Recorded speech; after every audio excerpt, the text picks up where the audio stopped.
మనోజ్ కోసం పోలీస్ స్టేషన్కి వచ్చిన రోహిణి చెంప పగలగొట్టిన ప్రభావతిని అరెస్ట్ చేసిన పోలీసులు. అసలు ఇదంతా ఎలా జరగబోతుందో తెలుసుకోవాలనుకుంటే ఇప్పుడే మన ఛానల్ని సబ్స్క్రైబ్ చేసుకొని పక్కనే ఉన్న బెల్ ఐకాన్ని క్లిక్ చేయండి. బెల్ క్లిక్ చేశాక ఆల్ పైన క్లిక్ చేస్తే మా ఛానల్ నోటిఫికేషన్స్ మీ ఫోన్లోకి వస్తాయి. బాలు మీనా ఇద్దరూ భోంచేసిన తర్వాత సత్యం దగ్గరికి వెళ్తారు. అప్పుడు మీనా అంటుంది, మావయ్య అని చెప్పేసి పిలుస్తుంది. అప్పుడు సత్యం, రా మీనా, రారా బాలు అని చెప్పేసి అంటాడు సత్యం. అయితే మీనా బాలు ఇద్దరు లోపలికి వెళ్తారు. సత్యం అంటాడు, ఏమా మీనా భోంచేశారా అని. మా భోజనాలు అయిపోయినాయి మావయ్య, కానీ మీతో ఒక విషయం మాట్లాడదామని నేను ఈయన వచ్చాము అంటారు. అప్పుడు ఏంటి, ఇందాక బాలుగాడు చెప్పిందేనా అని అడుగుతాడు సత్యం. అవును మావయ్య, మీరే చూస్తున్నారు కదా ఇల్లెంత బోసిపోయిందో. మీ పెద్దబ్బాయి కూడా అసలు ఏం చేస్తున్నాడో అతనికి అర్థం కావట్లేదు. ఏం చేస్తున్నాడో ఎక్కడున్నాడో ఏమీ తెలీదు. ఇప్పటికొచ్చి ఇంటికి కూడా రాలేదు గొడవ అయిన తర్వాత. ఈయనేమో బార్లో ఉన్నాడేమో అంటున్నారు. ఎందుకు మావయ్య ఇదంతా, మన ఇల్లంతా ఇంత అల్లకల్లోలం అవ్వడం ఎందుకు? ఇదంతా మీరే ఏదో రకంగా మార్చగలరు. ప్లీజ్ మావయ్య, నా మాట విని ఏదో రకంగా మాట్లాడదాం మావయ్య రోహిణితో. ఇద్దరు మళ్ళీ కలిసి చక్కగా ఉంటారు. ఎందుకు చెప్పండి, ఇలాంటి అల్లకల్లోలం అంతా మన ఇంట్లో అవసరమా? ప్లీజ్ మావయ్య ఆలోచించండి అని అంటుంది మీనా. అమ్మ మీనా, నీ అంత మంచి మనసు ఎవరికీ ఉండదమ్మా. రోహిణి తప్పే చేసింది, నేను కూడా కాదనట్లేదు. కానీ మీ అత్తయ్యతో నేను చెప్పాను, ప్రభా జరిగిందేదో జరిగిపోయింది. పిల్లలు అన్న తర్వాత అలాగే తప్పులు చేస్తారు, వాటిని సరిదిద్దుకునే అవకాశం ఇవ్వాలి. నువ్వు అలా ఇంట్లోంచి బయటికి గెంటేస్తే ఎలా ప్రభా? మన వాడు కూడా ఒక్కడే అయిపోయాడు. వాడు ఏం చేస్తున్నాడో వాడికే తెలియట్లేదు. అందరం జంటలుగా తిరుగుతూ ఉన్నప్పుడు వాడు ఒక్కడే అయిపోతే వాడికి ఎంత బాధగా ఉంటుందో తెలుసు కదా నీకు అని చెప్పానమ్మా. కానీ మీ అత్త ఏమైనా మాట వింటుందా? కామాక్షి దగ్గరికి వెళ్ళిందంట, అక్కడ తన్ని కూడా బుర్ర తింటుందంట అని చెప్పేసి అంటాడు సత్యం. అప్పుడు మీనా, ఇందాకే నేను కామాక్షి పిన్నికి ఫోన్ చేశాను మావయ్య. కామాక్షి పిన్ని కూడా అదే అంటున్నారు. మీకు ఆల్రెడీ తెలిసిందే కదా మావయ్య, అత్తయ్య గారికి కోపం వస్తే చాలా కోపం. ఏం చేస్తున్నారో ఎలా ఉంటున్నారో ఆవిడికే తెలీదు. మనమే ఏదో రకంగా మాట్లాడి అత్తయ్య గారితో ఎలాగైనా సరే మన రోహిణిని ఇంటికి తీసుకురామని చెప్పాలి మావయ్య అని చెప్పేసి అంటుంది మీనా. బాలు, నువ్వే చెప్పరా.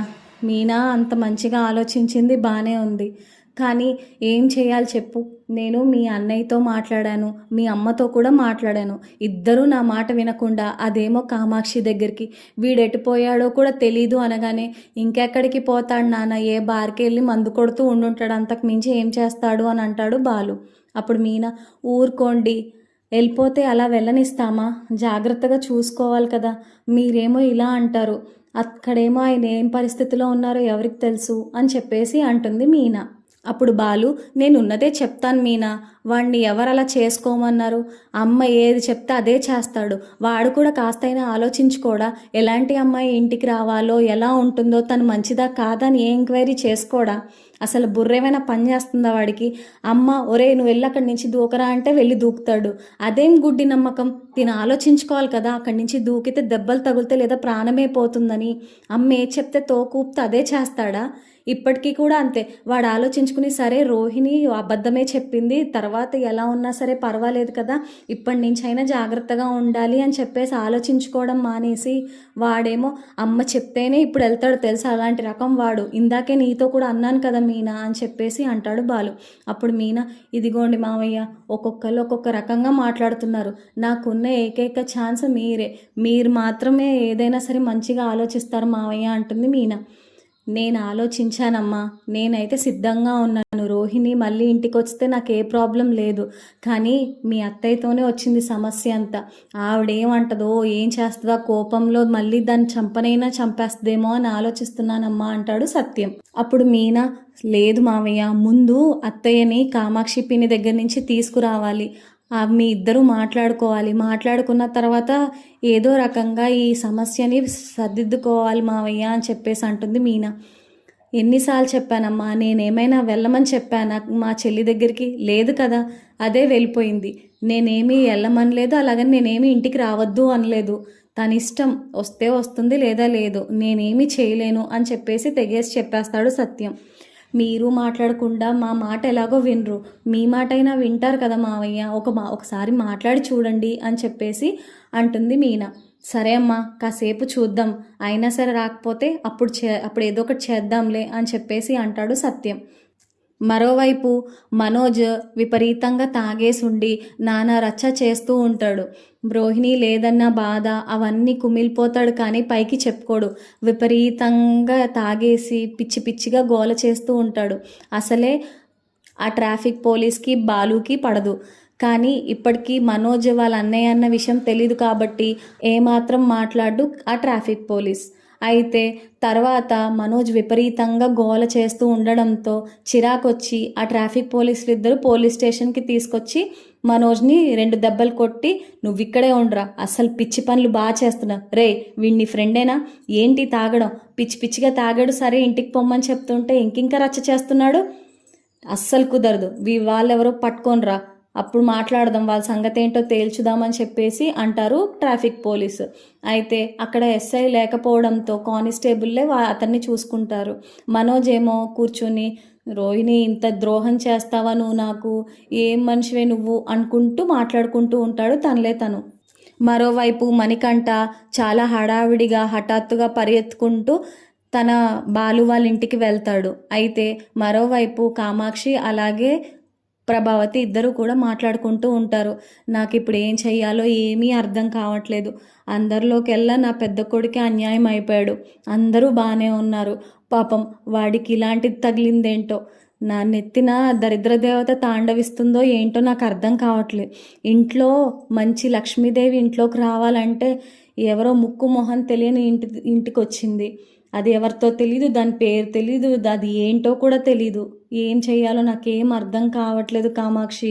వదినా, అయిపోయిందేదో అయిపోయింది కదా, ఇప్పుడు మళ్ళీ దాని గురించి ఆలోచిస్తూ కూర్చుంటే ఏమొస్తుంది చెప్పు, మన టైం వేస్ట్ తప్ప, నువ్వు వదిలేసే, ఏదో ఒకటి జరుగుతుంది, మంచి జరుగుతుంది, తన గురించి ఇప్పుడు నిజం తెలిసింది, వదిలేసే అని చెప్పేసి అంటుంది కామాక్షి.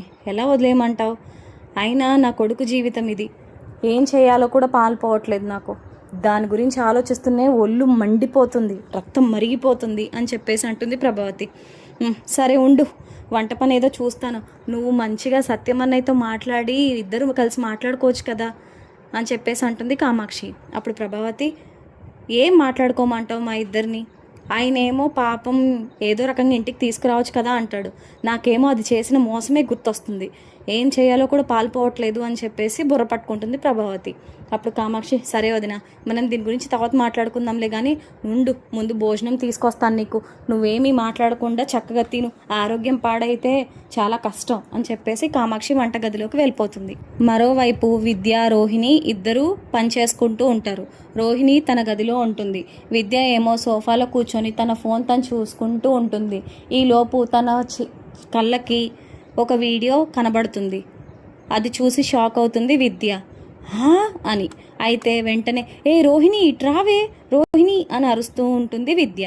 అప్పుడు రోహిణి, ఏంటే ఏదో కొంపలు మునిగిపోయినట్టు ఏంటో అరుపులు అని చెప్పేసి అంటుంది రోహిణి. అప్పుడు విద్య, ఇది గనక చూసావంటే నిజంగానే కొంపలు మామూలుగా అంటుకోవు అని చెప్పేసి అంటుంది విద్య. ఏమైందే అని చెప్పేసి ఫోన్ చూపిస్తే అక్కడ మనోజ్ తాగి గొడవ చేస్తుందంతా ఎవరో రికార్డ్ చేసి సోషల్ మీడియాలో పెడతారు. అది విద్య రోహిణికి చూపిస్తుంది. అయ్యయ్యో ఇదేంటే మనోజ్, పాపం నా కోసమే మనోజ్ పిచ్చిగా తాగేసి ఉంటాడు, అసలు మనోజ్కి తాగుడు అలవాటే లేదు, పాపం నన్ను ఎంత ప్రేమిస్తున్నాడో, ఇంత మంచి భర్త నాకు దొరికాడు, అంతకు మించి ఏం కావాలి, అబ్బా మనోజ్, ఎందుకు మనోజ్ ఇలాంటి పిచ్చి పనులన్నీ చేస్తావు నువ్వు అని చెప్పేసి అంటుంది రోహిణి. అప్పుడు విద్య, ఇప్పుడు ఏం చేద్దామే, పాపం మనోజ్ని పోలీసులు తీసుకువెళ్ళిపోయారు, మనం వెళ్దామా అని చెప్పేసి అంటుంది విద్య. ఖచ్చితంగా వెళ్ళాలి విద్య, అలా ఎలా మనోజ్ని వదిలేస్తాను, అక్కడ వెళ్ళి పోలీసులు వాళ్ళతో ఏదో ఒకటి బ్రతిమాలుకుని నా మనోజ్ని ఎలాగైనా సరే విడిపించుకుంటాను అని రోహిణి అలాగే విద్య బయలుదేరతారు. ఒకవైపు ఏమో మణికంఠ పరిగెత్తుకుంటూ తన ఇంటికి వస్తాడు. మనోజ్ ఇంటికి వచ్చిన తర్వాత అరుస్తాడు, బాలు బాలు ఎవరైనా ఉన్నారా ఇంట్లో అని విపరీతంగా అరుస్తాడు. అప్పుడు మీనా పరిగెత్తుకుంటూ వచ్చి ఏమైందండి అని చెప్పేసి అంటుంది. ఆ వెనకాలే సత్యం బాలు కూడా వస్తారు. అయితే అప్పుడు సత్యం, ఏమైంది బాబు, ఎందుకంత కంగారు పడుతున్నావు అని చెప్పేసి అంటాడు. ఏమండి, మనోజ్ని పోలీసులు తీసుకెళ్ళిపోయారండి అని చెప్పేసి చెప్తాడు. అప్పుడు సత్యం, బాలు అలాగే మీనా ముగ్గురు షాక్ అవుతారు. ముగ్గురు కూడా అవునా, అలా ఎలాగా, రే బాలు నాకు కంగారుగా ఉందిరా అని చెప్పేసి అంటాడు సత్యం. అప్పుడు బాలు, మీరు ఊరుకోండి నాన్న, నేను ఉన్నాను కదా, ఏమండి ఏ పోలీస్ స్టేషన్ అండి అని చెప్పేసి అడుగుతాడు. అయితే మణికంఠ ఎక్కడికి తీసుకెళ్లారో మొత్తం అంతా చెప్తాడు బాలుకి, అలాగే సత్యం మీనాకి కూడా. అయితే ముగ్గురు కూడా పోలీస్ స్టేషన్కి బయలుదేరుతాడు మణికంఠతో పాటు.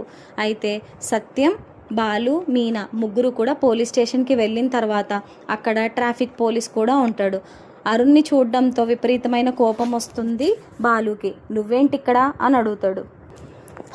నువ్వేంట్రా ఇక్కడ అని చెప్పేసి అంటాడు అరుణ్. అప్పుడు బాలు, నేను అడిగిందే నాకు చెప్తావేంటి, అయినా నువ్వేంటి ఇక్కడ ఉన్నావు, మా అన్నయ్య దగ్గర నువ్వేం చేస్తున్నావు అని చెప్పేసి అడుగుతాడు బాలు. ఓహో, ఈ మహానుభావుడు మీ అన్నయ్య, కుటుంబం అంతా చాలా గొప్పగా ఉన్నారు ఏంటండి, ఇలాగే నా కొడుకుల్ని పెంచడం, చాలా గొప్ప కొడుకుల్నే కన్నారు అని చెప్పేసి అంటాడు అరుణ్. అప్పుడు బాలు, రేయ్ మా నాన్న జోలికి మాత్రం రాకు అని చెప్పేసి సీరియస్ అవుతాడు. అప్పుడు అరుణ్, మీ నాన్న జోలికి నేనేం రావట్లేదు, ఇలా కొడుకుల్ని కనేసి ఊరి మీద వదిలేస్తే ఒక్కొక్కడు ఒక్కొక్క రౌడీ ఎదవలా తయారవుతున్నాడు, ఇంకో వీడు విపరీతంగా తాగేసి తందనాలు ఆడాడు రోడ్ మీద, అసలు ఏం మనుషులయ్యా మీ అందరూ, ఎందుకు ఇలాంటి పిచ్చి పనులన్నీ రోడ్ మీద చేస్తున్నారు, నేనైతే ఈ మనోజ్ గారిని వదలను, పైగా నీ అన్నయ్య అని తెలిసిన తర్వాత అస్సలకే వదలను అని చెప్పేసి అంటాడు అరుణ్. అప్పుడు మనోజ్, సార్ ఏం మాట్లాడుతున్నారు సార్ అంటారు. నువ్వు ఆపు, నువ్వు నోర్ముయ్ అని చెప్పేసి వార్నింగ్ ఇస్తాడు అరుణ్. నేను మాత్రం వీడిని వదిలే ప్రసక్తే లేదు అని చెప్పేసి అంటాడు. సత్యం మాత్రం కళ్ళలోంచి నీళ్ళు తెచ్చుకొని, సార్ ప్లీజ్ సార్, ఎలాగైనా సరే వదిలేయండి సార్, వాడికి పాపం ఏ పాపం తెలీదు అని చెప్పేసి బ్రతిమాలుకుంటూ ఉంటాడు సత్యం. ఈలోపు వీడియో చూసిన రోహిణి, విద్య ఇద్దరు కూడా వస్తారు. అప్పుడు రోహిణి వాళ్ళందరినీ చూసి షాక్ అయ్యి మనోజ్ అని చెప్పేసి మనోజ్ని పిలుస్తుంది. అయితే మనోజ్, రోహిణి వచ్చేసావా నువ్వు అని చెప్పేసి అంటాడు. నేను నీ దగ్గరే ఉన్నాను మనోజ్, ఎందుకు మనోజ్ ఇలాంటి పిచ్చి పనులు చేస్తున్నావు, ఎందుకు ఇంతలా తాగాలా, చూడు చివరికి పోలీస్ స్టేషన్లో ఉన్నావు, నీకు అలవాటే లేదే ఎందుకు ఇలా తాగడం అవసరమా అని చెప్పేసి అడుగుతుంది ఏడుస్తూ రోహిణి. అప్పుడు మనోజ్ కూడా, అలా ఏం లేదు రోహిణి, నువ్వు లేక ఏం చేయాలో అర్థం కాక ఇలా తాగాను అని చెప్పేసి అంటాడు మనోజ్. అయితే ఈలోపు మీనా కామాక్షి పిన్నికి కూడా ఫోన్ చేస్తుంది. పిన్ని ఇలాగా వాళ్ళ పెద్ద అబ్బాయిని కూడా అరెస్ట్ చేశారు, కొంచెం మా అత్తయ్యని కూడా రమ్మని చెప్పండి, మర్చిపోవద్దు అని చెప్పేసి అంటే కామాక్షి షాక్ అవుతుంది. అదేంటే మనోజ్ గారిని అలా ఎలా పెడతారు పోలీస్ స్టేషన్లో, అయ్యబాబోయ్ అని చెప్పేసి ఫోన్ కట్ చేసి ప్రభావతిని పిలుస్తుంది. అప్పుడు ప్రభావతి దగ్గరికి వెళ్ళిన తర్వాత అయితే కామాక్షి వెళ్ళి ప్రభావతితో అంటుంది, వదినా అంటుంది. ఏంటే ఏదో కొంపలు మునిగిపోయినట్టు అంత కంగారు పడిపోతున్నావని. అయితే ఏం లేదు వదినా, మనోజ్నంట అరెస్ట్ చేశారంట అనగానే ప్రభావతి గుండెలు జారిపోతాయి. అదేంటి, వాడిని అరెస్ట్ చేయడం ఏంటి అని చెప్పేసి. అదే వదినా, వాడంట తాగేసి బయట చాలా ఏషాలు వేసాడంట, అది చూసి పోలీసులు లాకప్లో వేసేసారంట వదిన వాడిని, ఎలాగైనా సరే మనం అక్కడ పోలీస్ స్టేషన్కి వెళ్ళాలి అని చెప్పేసి అంటుంది కామాక్షి. అప్పుడు ప్రభావతి, అయ్యయ్యో నా మనోజ్కి ఎలాంటి గతి పట్టించింది దరిద్రపు గొట్టుది అని చెప్పేసి తిట్టుకుంటూ రోహిణిని అక్కడి నుండి ఇద్దరు కూడా బయలుదేరి వస్తారు పోలీస్ స్టేషన్కి వచ్చిన తర్వాత మనోజ్ని రోహిణి పక్కన చూసేసరికి ప్రభావతికి విపరీతమైన కోపం వస్తుంది. అప్పుడు ప్రభావతి కోపంతో రోహిణి దగ్గరికి వెళ్ళి రోహిణి చేయి పట్టుకుని పక్కకు లాగి చెంప గట్టిగా పగలగొడుతుంది. ఏయ్ నువ్వేంటే ఇక్కడ, నిన్నెవడు రమ్మన్నాడు ఇక్కడికి, నా కొడుకుని ముట్టుకోవడానికి కూడా గ్వీన్ లేదు, నువ్వు ఇక్కడి నుంచి వెళ్తావా లేదంటే నేను ఇక్కడే చంపేనా అని చెప్పేసి పోలీసుల ముందే అరుస్తుంది ప్రభావతి. అయితే అది రోహిణికి ప్లస్ పాయింట్ అవుతుంది. అప్పుడు పోలీసులు, ఏంటమ్మా ఇది, పోలీస్ స్టేషన్లోనే ఏంటి చేతులు ఎత్తేసి అలా కొట్టడం, అదేం పని, అదేం పిచ్చి పనులు అని చెప్పేసి అంటారు పోలీసు. అయితే అప్పుడు రోహిణి, ఇదే దొరికిందే మంచి ఛాన్స్ వెళ్ళిపోవడానికి మనోజ్ వాళ్ళ ఇంటికి అని చెప్పేసి, ఇలాగే కొడుతున్నారు సార్, నన్ను చాలా హెరాస్ చేస్తున్నారు, నన్ను ఇలాగే బాధ పెడుతున్నారు, నేనైతే ఈవిడ మీద కంప్లైంట్ ఇద్దామని అనుకుంటున్నాను సార్ అని చెప్పేసి ప్రభావతి మీద కంప్లైంట్ ఇవ్వడానికి రోహిణి సిద్ధమవుతుంది. నాకు ఈవిడనైతే ఖచ్చితంగా లాకప్లో వేయాలి సార్. నన్ను చాలా హెరాస్ చేస్తుంది. చూడండి సార్ నా చెంపలు, నన్ను విపరీతంగా కొట్టింది. తన కొడుక్కి నన్ను దూరం చేద్దాం అనుకుంటుంది. ఇతను ఎవరో కాదు సార్, నా భర్త. నేను తన భార్యని. మేమిద్దరం భార్యాభర్తలం. చక్కగా ఉండేవాళ్ళం. తినే విడగొట్టేసింది. ఆవిడేమో అలా ఉంది. నేనేమో ఇలా ఏడుస్తూ ఇంటి నుంచి వెళ్ళిపోయాను. అందుకే నా భర్త నా కోసం బాధపడి ఎప్పుడూ లేనిది మందు తాగాడు సార్. అదే సార్ జరిగింది. ప్లీజ్ సార్, నా భర్తను ఎలాగైనా విడిపించండి సార్ అని చెప్పేసి రోహిణి బ్రతిమాలుతుంది. ఒకవైపు ప్రభావతికేమో విపరీతంగా కోపం వస్తుంది. అంటే ఇంత దారుణంగా మాట్లాడుతుంది, ఇన్ని అబద్ధాలు మళ్ళీ మళ్ళీ ఆడుతుంది. నేను అసలు దీన్ని కావాలని కొట్టలేదు సార్. ఇది ఉన్నదని నా కుటుంబానికి వచ్చి చాలా చాలా అబద్ధాలు ఆడింది. అందుకే కొట్టి తన్ని తరిమేశాను బయటికి. అందులో నా తప్పేమీ లేదు అని చెప్పేసి అంటుంది. కానీ పోలీసులు రోహిణి మాటలే నమ్మి ఆ ఎఫ్ఐఆర్ తీసుకునేసరికి ప్రభావతిని తీసుకెళ్ళి లాకప్లో వేస్తారు. సార్, నేను చెప్పింది వినండి సార్, అది మాయల్ లేడీ సార్, అది మంచిదేం కాదు సార్ అని చెప్పేసి ఎంతో బ్రతిమాలుతుంది ప్రభావతి. కానీ కానిస్టేబుల్స్ తీసుకెళ్ళి లాకప్లో వేసేస్తారు ప్రభావతిని. అయితే ఒకవైపు సత్యం, దేవుడా ఇదేం కర్మరా బాబు, కొడుకేమో ఇలా, భార్య ఏమో అలా, అసలు ఏం జరుగుతుంది మా కుటుంబంలో? సార్ ప్లీజ్ సార్, ఏం జరుగుతుందో చెప్పండి సార్. ఎలాగైనా సరే నా కొడుకుని విడిపించండి సార్, ప్లీజ్ సార్. నా భార్య కూడా మంచి వ్యక్తే, కాకపోతే పాపం తన కోడలు చేసిన అన్యాయాన్ని భరించలేక అలా కొట్టేసింది సార్. తను చాలా మంచిది, కావాలంటే అడగండి ఈ అమ్మాయిని ఎంత బాగా చూసుకుంటుందో అంటే. అప్పుడు పోలీసులు, అదేం కుదరదయ్యా, కావాలంటే నీ కొడుకును వదులుతాం కానీ నీ పెళ్ళాన్ని వదిలే ప్రసక్తే లేదు. అయినా మా కళ్ళ ముందే చేయి చేసుకుంది. అలా ఒక మనిషి మీద అలా వెంటనే చేయి చేసుకుంటారా? పోలీసుల ముందే అలాంటి పిచ్చి పనులు ఎలా చేస్తుంది? తప్పు కదా, మేము చూసుకుంటాము అని చెప్పేసి అంటాడు పోలీసు. అప్పుడు ఎంతో బ్రతిమాలుకుంటాడు సత్యం, ప్లీజ్ సార్ అనుకుంటూ. అయినా సరే ప్రభావతిని మాత్రం పోలీసులు వదలరు. అయితే సత్యం, అమ్మ రోహిణి, నువ్వేం చేస్తున్నావో నీకేం తెలుస్తుందా అమ్మ? మీ అత్త ఎలాంటిదో నీకు తెలీదా? నేను ఎంత ప్రేమగా చూసుకుంది, ఎంత నువ్వు ఏదన్నా సరే అదే కరెక్ట్ అని చెప్పేది.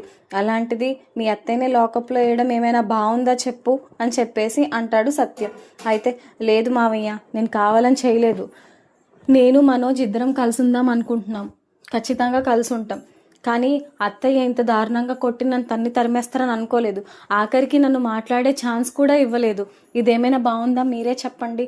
అందుకనే మావయ్య నేను అత్తయ్యని లాకప్లో వేద్దామని చెప్పేసి అనుకున్నాను. అయినా ఆ మాత్రం తెలియదా? అలా చేసుకుంటారేంటి? ఎంత దారుణంగా కొడుతున్నారు నన్ను, ఇదేమని న్యాయంగా ఉందా అని చెప్పేసి అంటుంది రోహిణి.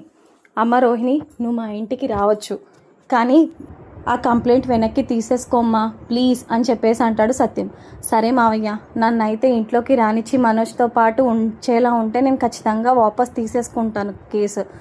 లేదు అంటే మాత్రం నేను మనోజ్ని తీసుకువెళ్తాను, కానీ అత్తయ్య గురించి అయితే నాకు సంబంధం లేదు, ఇంకా కోర్టులోనే చూసుకుందామని చెప్పేసి ధైర్యంగా చెప్తుంది రోహిణి. అది విన్న బాలు, మీనా, అసలు ఇదంతా ఏం జరుగుతుందో. అయినా పార్లర్ అమ్మా, నీకు ఇంత ధైర్యమా? ఇంత పొగరు ఎక్కడది అసలు? ఇంత దారుణంగా ఎవరైనా చేస్తారా? ఏం మనిషివి నువ్వు అంటే. అప్పుడు రోహిణి, మీ వల్లే ఇదంతా జరిగింది, నా గురించి తెలిసిందే అనుకో, ఇంత దారుణంగా చెయ్యాలా? అయినా నేనేం తప్పు చేశానని నన్ను ఇంత బాధ పెడుతున్నారు మీరు?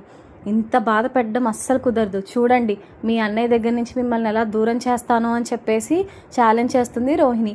అయితే మీనా, నువ్వు ఇంత దారుణమైన దాన్ని అనుకోలేదు. పెంచిన వాళ్ళనే పాములాగా విషం మా మీద కక్కి మమ్మల్ని కాటేస్తున్నావు.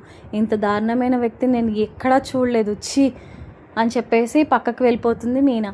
అయితే బాలు, ఏదో ఒకటి చేసుకో, ముందు మా అమ్మని మాత్రం బయటికి రప్పించు అని చెప్పేసి అంటాడు. అప్పుడు సత్యం కూడా, అమ్మ ప్లీజ్ అమ్మ, ప్రభావతిని బయటికి తీసుకురా, నేను ఖచ్చితంగా నేను ఇంటికి ఆహ్వానిస్తాను, ఏం పర్వాలేదు, నువ్వు మా ఇంటికి రావచ్చు అని చెప్పేసి అంటాడు సత్యం. సరే సార్, నేను కేసు వాపస్ తీసుకుంటున్నాను సార్, కానీ ఇక పైన ఆవిడ నన్ను కొట్టకూడదు, ఏమీ అనకూడదు అని చెప్పేసి అంటుంది రోహిణి. అప్పుడు పోలీసు, సరే అమ్మా, సైన్ చేసి కంప్లైంట్ రిటర్న్ తీసేసుకో అని చెప్పేసి అంటారు. కంప్లైంట్ సైన్ చేసేసి రిటర్న్ తీసేసుకుంటుంది రోహిణి. అయితే ప్రభావతి చాలా కోపంగా, కళ్ళల్లోంచి కోపంతో వచ్చిన నీళ్లు కూడా చూసి ఛీ అని చెప్పేసి అక్కడి నుండి మనోజ్ని తీసుకొని వెళ్ళిపోతుంది ప్రభావతి ఇంటికి. మనోజ్ని ఇంటికి తీసుకువెళ్ళిన తర్వాత ప్రభావతి చాలా బాధపడుతుంది. నా వల్లేరా ఇదంతా, నీ భార్య నువ్వు ఏదో ఒకలా ఏడవండి, అసలు అలాంటి భార్యను తీసుకొచ్చాను చూడు, నాది బుద్ధి తక్కువ, అతిగా కక్కుర్తి పడ్డాను, ఛీ ఇలా జరుగుతుందని ఏనాడు అనుకోలేదురా మనోజ్, నా ప్రాణం రా నువ్వు, ఇంతలా జరుగుతుందని ఏనాడు అనుకోలేదు నీకు, ఛీ నీ ఈ అమ్మని క్షమిస్తావా అని చెప్పేసి అడుగుతుంది ప్రభావతి. అప్పుడు మనోజ్, అమ్మా ఆ మాట అనకమ్మా, నువ్వేం చేస్తావు, తను చాలా మంచిది, తను చాలా కోటీశ్వరరాలువి, నేను ఎలాగో సెటిల్ అయిపోతాను అని చెప్పేసి నువ్వు అనుకున్నావు, నువ్వు అనుకున్న దాంట్లో తప్పేముందమ్మా, నువ్వు ఏది చేసినా కరెక్ట్గానే చేస్తావు కదా, ఏం చేస్తాం, నా రాతమ్మా అది, ఏం పర్వాలేదులే, నువ్వేమీ బాధపడకు అని చెప్పేసి అంటాడు మనోజ్. ఈలోపు సత్యం, బాలు, మీనా కూడా ఇంటికి వస్తారు. రే సారీరా, ఇలా జరుగుతుందని ఏనాడు అనుకోలేదు, ఇంత దారుణమైన మనిషి అని అనుకోలేదు నేను తను, సరేరా అని చెప్పేసి అంటే మనోజ్, వదిలేరా జరగాల్సిందే జరుగుతుందిగా, నువ్వు సంతోషపడు, నాకు ఇలా జరగాలని నీకు ఎప్పుడు ఉంటుంది కదా అని చెప్పేసి అంటాడు మనోజ్. అప్పుడు మీనా, మీకు ఇలా జరగాలని ఉంటే అసలు ఆ రోహిణి గురించి చెప్పేవాడే కాదు కదా, ఇంకా తను ఇంకా మోసాలు చేస్తూనే ఉండేది, అయినా మా ఆయన మీదే పడతారేంటండి ఎప్పుడు మీరు, ఆయన వల్లే కదా ఇలా ఉన్నారు మీరు, లేదు అంటే ఇంకా దారుణంగా ఎన్నెన్ని మోసాలు చేసేదో ఆవిడ తెలుసా మీకు అని చెప్పేసి అంటుంది మీనా. అప్పుడు సత్యం, మీరందరూ మళ్ళీ మొదలు పెట్టకండిరా, ఇంట్లో పరిస్థితులు అసలు ఏమీ బాగాలేవు, ప్రశాంతంగా ఉన్న జీవితాన్ని తీసుకెళ్ళి దుఃఖంలో పడేసుకున్నట్టు అయింది, అయినా మీరెందుకురా బాబు ఊరికే గొడవ పడుతూ ఉంటారు, కొంచెం ప్రశాంతంగా ఉండండి, నా మనసు అసలు బాగాలేదు, ఈ వయసులో ప్రశాంతంగా ఉండాల్సింది పోయి ఈ ఆలోచనలతో నా బుర్ర హీట్ ఎక్కిపోతుంది అని చెప్పేసి అంటాడు సత్యం. అయితే అందరూ కూడా కూర్చున్న తర్వాత రోహిణి ఇంటికి వస్తుంది. అది చూసిన ప్రభావతి, నువ్వు అసలు గుమ్మంలోకి రాలేవు, రానివ్వను అని చెప్పేసి అంటుంది. మీరు ఇలాగే, అప్పుడు సత్యం, నువ్వు గనక ఇలాగే చేస్తే మాత్రం ప్రభావతి నువ్వు ఇంకా లాకప్లోనే ఉంటావు, దాని సంగతి తెలిసిందే కదా, తను ఎలాంటిదో, ఎక్కడికైనా వెళ్తుంది, నువ్వు తన్ని రమ్మని ఆహ్వానించాల్సిందే, మనకంటూ ఏ ఆలోచన లేదు, ఇంకా ఖచ్చితంగా తన్ని రమ్మని చెప్పాల్సిందే అని చెప్పేసి అంటాడు సత్యం. అప్పుడు ప్రభావతి, ఏదోలా చావమనండి, కానీ నా కళ్ళ ముందు మాత్రం కనిపించద్దని చెప్పండి అని చెప్పేసి అక్కడి నుండి వెళ్ళిపోతుంది. అయితే రోహిణి చాలా ఆనందంగా లోపలికి వస్తుంది. ప్రభావతి మాత్రం ఇంకా దాన్ని చూడకూడదు అని చెప్పేసి వెళ్ళిపోతుంది. రోహిణి వచ్చి మనోజ్ దగ్గరికి వచ్చి మనోజ్ అంటూ ఉంటుంది. ఇంకెన్ని మోసాలు మిగిలిన్నాయి రోహిణి అని చెప్పేసి అడుగుతాడు మనోజ్. అలా అనకు మనోజ్, నువ్వంటే నాకు చాలా ఇష్టం, తెలుసు కదా నిన్ను ఎంతలా ప్రేమిస్తున్నాను, నువ్వు అలాంటి మాటలని నన్ను బాధ పెట్టకు ప్లీజ్ మనోజ్ అని చెప్పేసి అంటుంది. ఎందుకు, నన్ను ఇంకా మోసం చేయడానికా, నిన్నెంత గుడ్డిగా నమ్మాను, నువ్వేమో నన్ను ఇంత బాధ పెట్టావు, ఏనాడు అనుకోలేదు ఇంత దారుణంగా అవుతుందని, నువ్వే నా ప్రాణం అనుకున్నాను, మా అమ్మ తర్వాత నువ్వే నాకు చాలా ఇష్టం, అలాంటిది ఇంత దారుణంగా ఎలా చేసావో నాకు ఇప్పటికీ అర్థం కావట్లేదు అంటాడు మనోజ్. అప్పుడు రోహిణి, ప్లీజ్ మనోజ్, నువ్వు ఇలాంటి పనులేమీ చేయకు, అలా మాటలు కూడా మాట్లాడకు, ప్లీజ్ నన్ను ఇక్కడ ఉండనివ్వు, ఇంకెప్పుడు నేను ఇలాంటి పిచ్చి పనులు చేయను అని చెప్పేసి అంటుంది రోహిణి. అయితే మీనా, బాలు ఏమో ఇదంతా చూసి అంతా బాగానే ఉంది కదా అని అనుకుంటారు, కానీ రోహిణి ఏమో వాళ్ళ వైపు కన్నింగా నవ్వుతూ ఉంటుంది. మరి రోహిణి ప్లాన్స్ ఏంటి, ముందు ఏం చేయబోతుంది, ఆ ఇంట్లో ఉంటుందా లేదంటే ప్రభావతి ఇంట్లోంచి బయటికి వెళ్ళగొడుతుందా, ఏం జరగబోతుందో తెలుసుకోవాలనుకుంటే ఇప్పుడే మన ఛానల్ని సబ్స్క్రైబ్ చేసుకొని పక్కనే ఉన్న బెల్ ఐకాన్ని క్లిక్ చేయండి. బెల్ క్లిక్ చేశాక ఆల్ పైన క్లిక్ చేస్తే మా ఛానల్ నోటిఫికేషన్స్ మీ ఫోన్లోకి వస్తాయి. Thank you so much for watching.